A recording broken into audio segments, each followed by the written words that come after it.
Well, hey guys, welcome back to another episode of 0 to 60, and you may notice the X5 is back up on the hoist because it's today that I'm going to try and get the gearbox back in. Now, we've got some news on the M5, but that is coming in a future video, and I don't want to spoil it. Dave will get mad if I do. But on this video, yeah, I think if you've been following along, I mentioned that all I want to do is just give it a quick degrease before the gearbox goes back in the car. Now, normally you think quick degrease, yeah, nice and easy, but it turns out this was actually much more oil coated than I thought, and I did it once with a degreaser and it come up all right, but it was left with these, hopefully you can see it on camera, these like chalky bits like all over the gearbox. And I have seen that before with aluminium, and I know that my red wheel acid, which is actually wheel cleaner, is normally quite good for getting it off without too much stress. So I hit it with the red wheel cleaner and we are now left with that. Now the downside of the red wheel cleaner, because it's quite a strong acid, like it doesn't take ink off, it doesn't take paint off, but it affects anodized coatings and also zinc coatings. So you can see that's a zinc coated bolt, that's now discolored, the pan is now discolored, this arm is, I don't think that was zinc coated, but it does affect some of those metals, which isn't ideal, but I'd sort of rather sacrifice them than having a gearbox covered in this crusty stuff. And it now actually, even with the acid on it, I can actually just wipe it off. So I might give it another little brush down before it goes on. However, the wheel acid, while I was doing in the bell housing, completely axed the torque converter. Yeah, the torque converter has a zinc coating on it, and I don't know if you can remember from the other videos, but this was actually quite rusty, so the coating had already started to break down. And when I washed it with the acid, or when the acid got on it, it just looked like bare steel. And if you know anything about bare steel, it'll go rusty pretty quickly. And I wasn't keen on that. We actually had some zinc paint. I actually bought that when we were hoping to get a zinc trailer. A couple of weeks ago it was on sale at the local parts shop. So I painted the side that all the coating had come off with that zinc paint. However, the back has still got the zinc coating on, so I'll leave it as it is. And this is just the power box cover.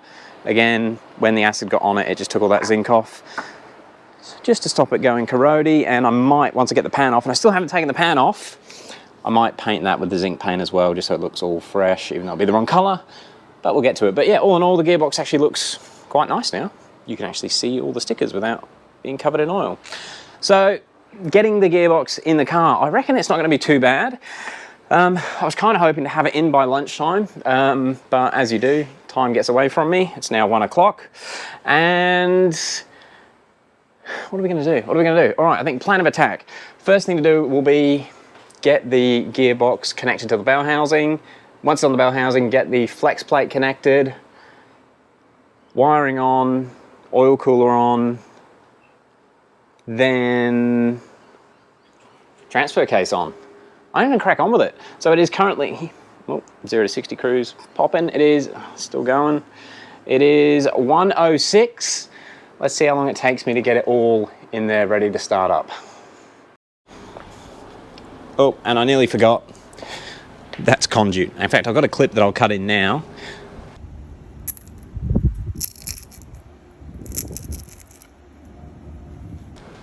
But yeah, I have replaced this conduit going to the plug. The plug's now mounted back onto the oil pump. All right, now hopefully this is in shot, but I'm gonna try and add a little bit more oil to the torque convert. It's full. I think it's full. Oh no, it's just dripping down, all right. Yeah, I'm gonna overfill the torque converter a bit, because as we try and fit the torque converter in, oil will pour out, which is a bit annoying, but it is what it is. And I just wanted to show you guys putting a torque converter back in. Now, I only picked up on this from watching Roadkill, of all things, when they fit torque converters, but I actually read about someone doing their ZF5, and he didn't get it to lock in on the second lock, which is basically when these teeth on the torque converter latch into the oil pump. And as he did up the bell housing, he snapped his pump, which is, which isn't good. So that's the torque converter hard up against the surface. Hopefully you can see, and if we spin it, that's one notch, and then we'll spin it again. Oh shit, forgot to put the oil down, the rag down. If we spin it again,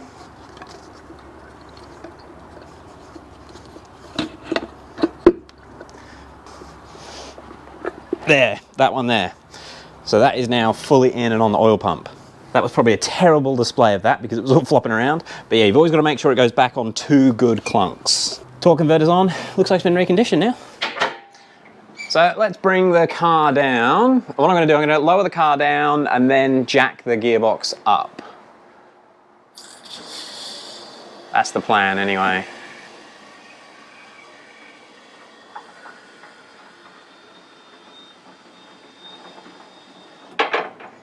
So, shit. Just gonna pull the gearbox over a bit, which might move the camera.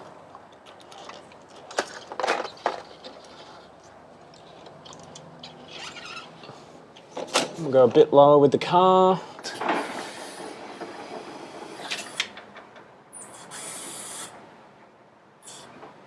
Okay, I reckon that's probably high enough. Let's latch the hoist.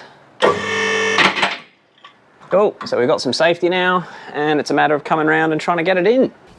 Okay, so this is where I wish we had a transmission jack, because I'm now laying on the floor trying to do this, so hopefully this angle works as well, but we've got to get this pipe underneath the transmission. The flywheel and the torque converter should be lined up.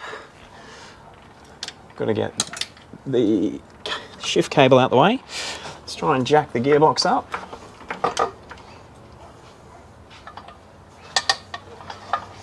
Can probably move the gearbox back a little bit to help clear.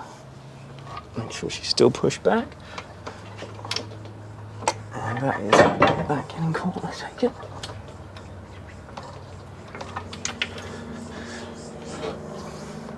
Can't really see what we're doing. Oh, sorry. Tail shaft getting in the way. So let's pull it over a little bit.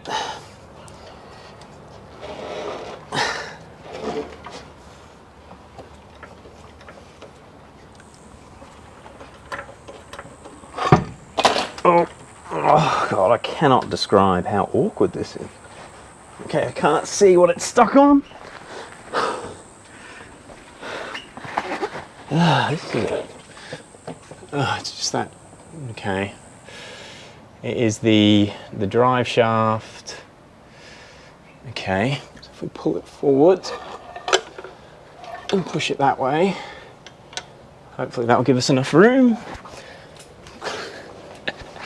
I'm sure fitter people would be better at this.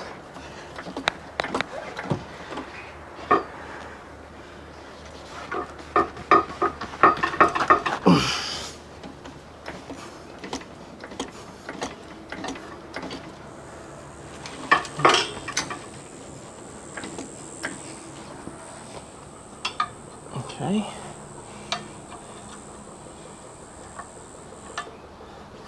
Gearbox is going to need to come back a bit, isn't it?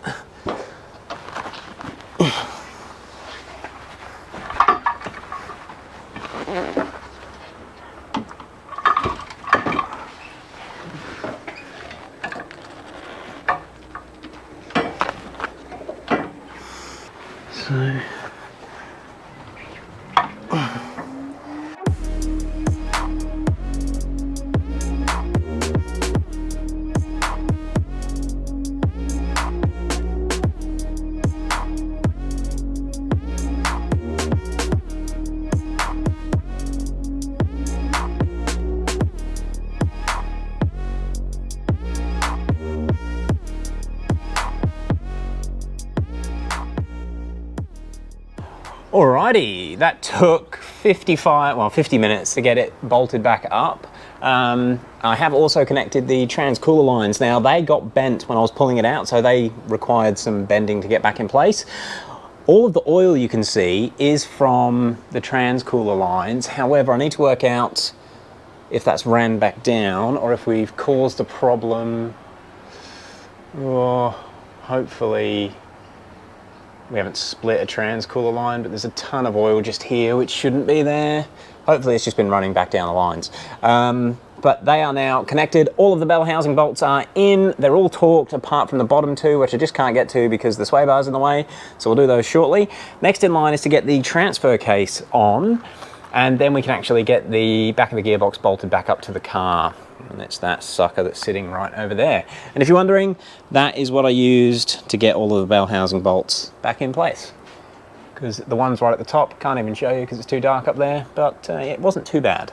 Could have been worse. In fact, getting the car up this high made it a lot easier, so I'm not actually rolling around on the floor. All right, I'll update you guys once we got the transfer case on. All right, so time for more rolling around on the floor.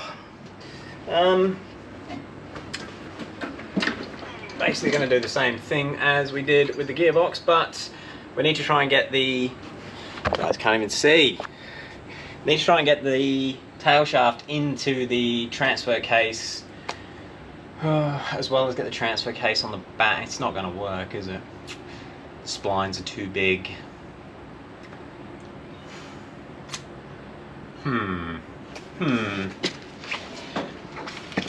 Yeah, what I was trying to do is get that into the yoke as it went up, but it needs to be up and onto that first. So, fortunately, we'll have to do this.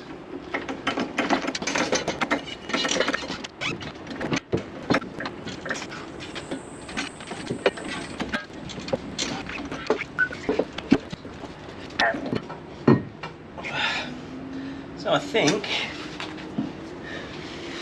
I'm really unfit here, but transfer case is butted up. Right, let's get some bolts in.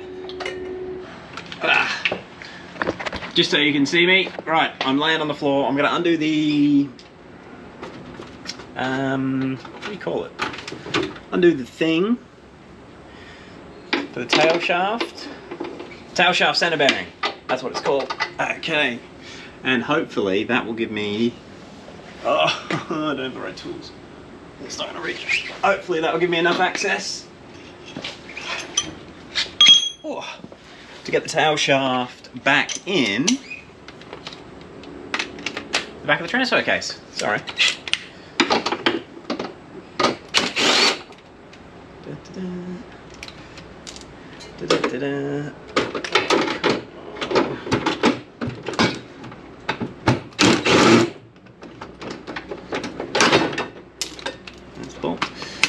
Okay, so that sort of gives me a second bit of adjustment, but we're still, oh yeah, there we go.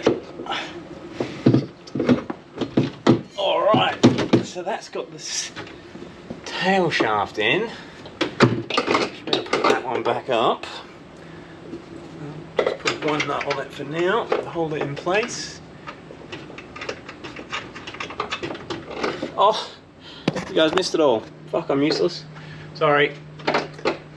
But we now have the tail shaft in place. That center bearing can stay there like that. And we're going to try and get the cross member put back up. Okay.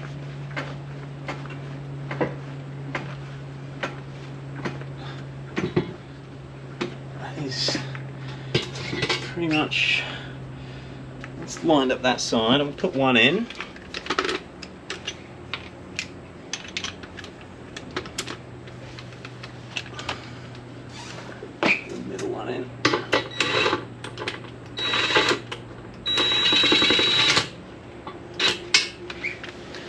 And one on this side.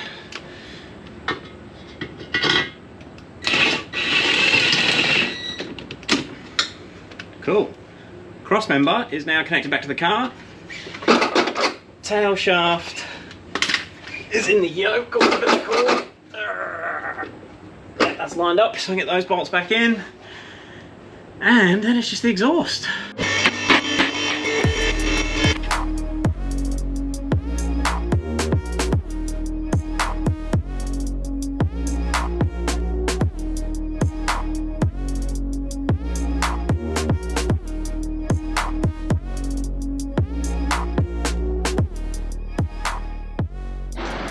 Okay, so now we're on to the torque converter bolts. The torque converter wasn't perfectly lined up, but you can actually just put your finger through and turn it quite easily. So we have the first one there, and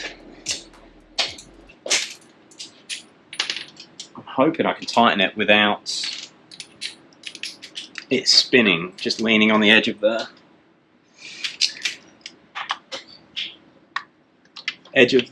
sump there, which is a bit dodgy, but it works. So that's gone tight. That'll probably start turning the engine over.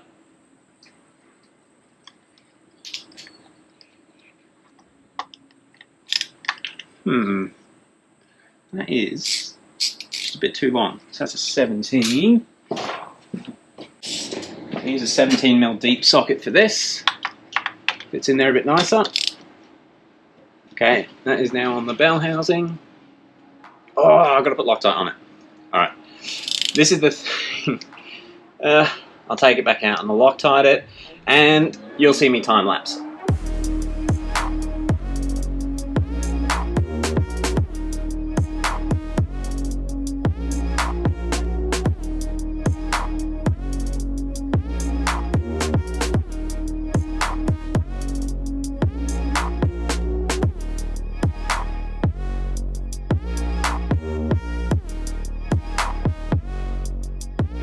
Alright, so it is now 3:13, hope you can see that. So we've been doing this for 2 hours and 20 minutes. However, I did just spend 20 minutes making the stiffening plate not covered in oil.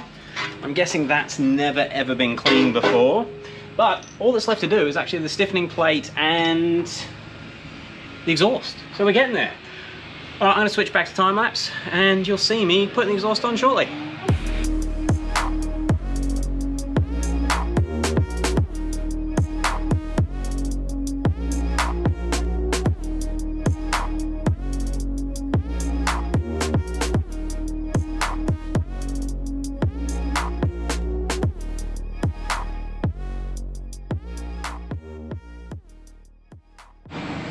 And I just thought I'd show you this one quickly, hopefully the camera's picking it up, but I just went to reconnect the sway bar link pins and they've unscrewed from the joint.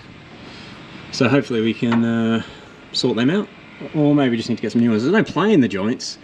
It was just weird that that part is unscrewed. I've never seen that happen before. Well, joys of it all.